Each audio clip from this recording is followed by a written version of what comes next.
Alamin na po natin ang magiging lagay ng panahon sa mga susunod na oras mula kay April Enerio. April. Sa ating balita, nakaranas ang malaking bahagi ng Pilipinas na maulang panahon dahil sa mga umiiral na weather system at disturbance sa ating area of responsibility. Mula sa weather forecast ng Pag-asa, alas 4 ng hapon namata ang low pressure area sa layon 220 kilometers northeast ng Vira, Catanduanes. Nakapaloob po ito sa monsoon trough na nakakaapekto dito sa may buong Luzon. Kaya dito sa Metro Manila, asahan po na magiging maulap ang panahon na aabot pa hanggang sa weekend. Ayon kay Pag-asa weather forecaster Joey Figuracion, pahilagang kanluran o northwestward pa rin po ang pagkilos ng binabantayang low pressure area.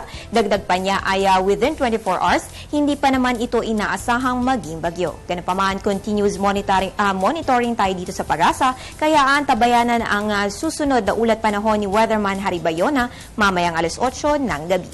Para makapagplano ng mga dapat gawin sa darating na weekend, narito po ang 3-day weather forecast ng Pag-asa. Dito sa Metro Manila, siguraduhin may dala pa rin payong dahil makakanas pa rin tayo na maulang panahon bukas hanggang sa linggo. Punta naman tayo sa Metro Cebu, magiging bahagya hanggang sa maulap ang kalangitan na may pulupulong pagulan o pagkidlat pagkulog bukas hanggang sa Sunday. At sa Metro Davao, ganito rin po ang aasahang panahon, maging handa sa mga mararanasang isolated thunderstorms lalo na sa hapon o gabi simula September 13 Friday hanggang sa September 15 Sunday. At para naman bukas, Huwebes, sisikat po ang araw alas 5:44 ng umaga at lulubog naman 1 minuto bago mag-alas 6 ng gabi.